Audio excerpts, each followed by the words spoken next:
Hello everyone, welcome to the show. My name's Dr. Steve Simpson and I work as a mind coach with elite performers and those who want to raise their game, which of course includes all of you. We're on show number 19 and I'll start with the bad news, if there is such a thing.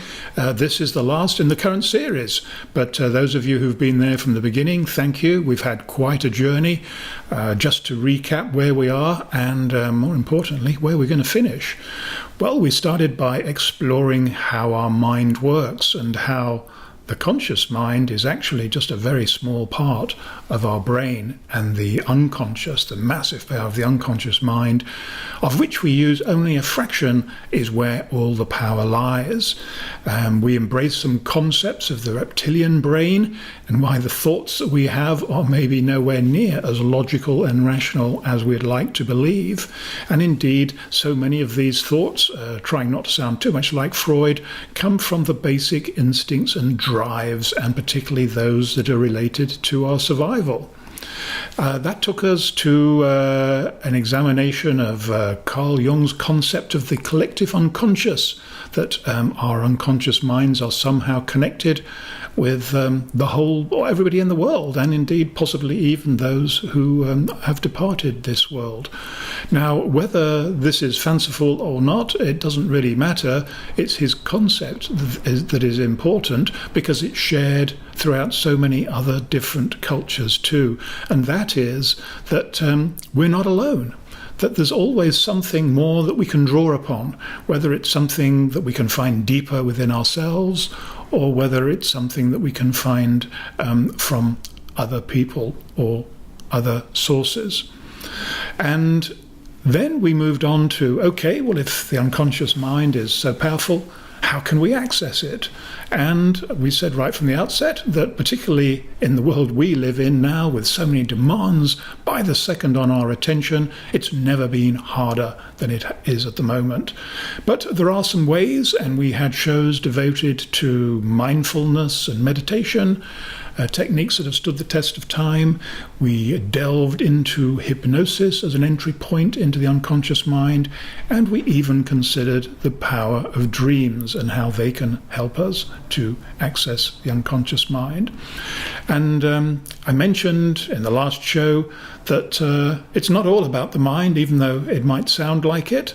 I say to all of my clients pretty early on, if we're looking to raise our game in whatever it is that we wish to raise it in, then we have to find that sweet spot where mind, body and soul combine seamlessly to help us to find the zone, which is the home of peak performance. And the mind, yes, we've talked about that. We haven't talked very much about the body, although that could well be a topic for a future series. And we talked a little bit about the soul, and the last program was about spirituality, because there's no question that you don't have to be spiritual to be successful. But in my experience, at least, working with people, if you are, it makes the journey a lot smoother and a lot less stressful. So what is the summary of all of this? Well, sometimes I'm asked about that. I have my book, which I've mentioned before, called Get Lucky Now. Those of you who want to have a recap of my shows and to get a different perspective of some of the things we've talked about, it's all in that book. It's on Amazon. I've been interviewed on radio many times about it, and often I'm asked, well, in fact, pretty much all the time, I'm asked for a summary, which I give, and I say, if you want a real summary, a real short summary, it can't get shorter than one word. And that word is intuition. So this is what we're going to be talking, and it's very fitting that this is the last show in the series, because you've already got the basic building blocks in place now. Some of you have already started to hit some of your targets and have successes in your life, which is absolutely fantastic. Please let me know how you get on, and for those of you who are still waiting for this success to come, I'm sure you're in just as much a hurry as everybody else. So intuition is going to be the shortcut. In fact, this is probably a good time when I can should tell you really what intuition is. Well, according to some other people, and then I'll tell you what I think it is.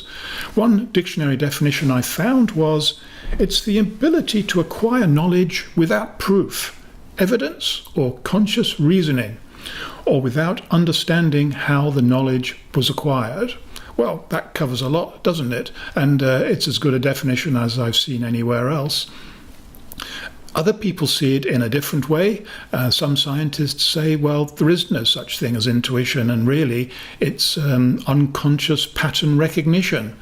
Well, that might just be the same thing. But anyway, what they would say is that we can, because of all of the events that have happened to us, or that we've learnt about from others, or from books and films and all that kind of stuff, we can combine elements that look to be totally unrelated and quickly draw all the dots and rush to a conclusion, because our brain is particularly good at pattern recognition. Example of this is how most of us remember faces pretty well. Not everybody. There is a condition that is described. Most of us are pretty good at picking up the smallest nuances of faces, and even then, the smallest nuances of facial expressions. Because just remember, folks, as we mentioned previously, we were able to communicate with each other long before we had voices and languages. And other scientists, what do they call it? They call it a direct access to unconscious knowledge. Well, I guess that's somewhere in the first definition. And I like to refer to it as a shortcut. It's a way of missing some of those miles and miles of wiring in our brain and cutting straight to the quick, straight to the money, straight from the problem to the solution. So, can intuition be trusted? Well, most times it seems that it can. We have to be careful that we know exactly that it is true intuition and not just something that we wish to happen. But very often these thoughts that appear out of the blue, well, of course, they haven't come from out of the blue. They've come from our deep unconscious mind. They've just caught us off guard, or rather, they've caught us when our conscious mind is off guard, and they can allow their voice to be heard. And at those times, I have found, as many of my clients, that it's very wise to listen to them. And of course, before you rush to change your investment strategy or to book an expensive holiday or any other things, do just run the safety checks to make sure that actually what seems like such a good idea at the moment in the cold light of day will still feel so appealing. So that's our sort of Western take on intuition. And of course, some Eastern cultures, they have a slightly different take. They more so stress the religious and spiritual side of intuition, as we hinted at in the last show on spirituality. And indeed, people through the ages have divined messages very much along these lines. In Hinduism, and I don't know very much about that, I hope one day I will, they regard intuition as definitely something that comes from outside the body. Not quite sure where, but of course there are some echoes here again with Carl Jung's views on the collective unconscious. And in Zen Buddhism, there is a little story that I guess is a metaphor or helps to explain intuition, and it regards a class. There's the Zen master there with his students all sitting down in front of him or her, and in between them, in the middle of the semicircle, is a glass bowl with a single orchid in it. And they are all sitting and meditating. And after a few hours, as you might expect, one of the students puts his hand up and says, "May I please ask, respectfully, what are we supposed to be meditating about?" And the Zen master says, "If you have to ask a question like that, then I'm afraid you'll never find the answer." So there you are. Less is more. The harder you try, the less likely you are to be successful. We've alluded to this several times over the last 18 shows as well.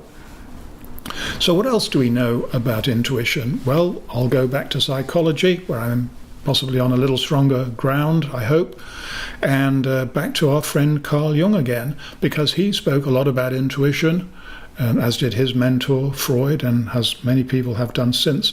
But Jung, as usual, he liked to categorize people by their archetypes or by their personality types, and he said there are introverts and extroverts. I'm sure we're familiar with those terms, but it also applies to the way that people respond or associate with intuition. He said that the extroverts, they tend to use it to be entrepreneurs, to be speculators, and even to be revolutionaries, and to get their ideas across to others. Whereas the introverts, very differently, as you would expect, they tend to be prophets and mystics, or, dare I say it, even to be cranks, or considered as cranks. So there's the spectrum of intuition. So who actually uses it? Well, I think we all use it to a greater or to a lesser extent. There have been studies done, and certainly business leaders have been interviewed for their views on how intuition helps or not helps their business. And some of them say it definitely does help them. They say it helps them to get a broad picture, an overview of a highly complex problem, and it enables them to make decisions a lot more quickly than they would expect. And we can only hope for all of our sakes that they're making the right decisions. And another group of people that have been studied are the law enforcement authorities, people like police officers and customs officers. And they say that they very often get a gut feeling or something like that when somebody is carrying a weapon or contraband, and it raises their suspicion levels. So whether they're right or wrong, again, we don't know, but they certainly think that they are. Just as I think that many of my intuitions are correct. Certainly not all of them, but a lot of them. And definitely some of my clients who rely on intuition a lot recognize their value. So what about you? How are you going to use intuition? Well, you're going to use it the way that you choose to, because the way that you use it is going to be different from another person and from me or from anybody else. And this is something that has to come from inside you. If you review the shows that we've had, if you go to my website and look at my books and my YouTube videos and all the rest of it, I give many, many clues, but those can only guide and give you nudges. It's up to you. And I did mention that this is our last show for the foreseeable future. I mean, I'm sure we're going to keep in touch. I definitely want you to keep in touch with me with your questions. You can still fire them into me. That's no problem at all. And for those of you who are really wanting to take another shortcut, well, I do have lots of coaching programs for people just like you. I have the introductory one, which I mentioned last week, which is what it says. It's an entry level, and it's priced at a very competitive $99.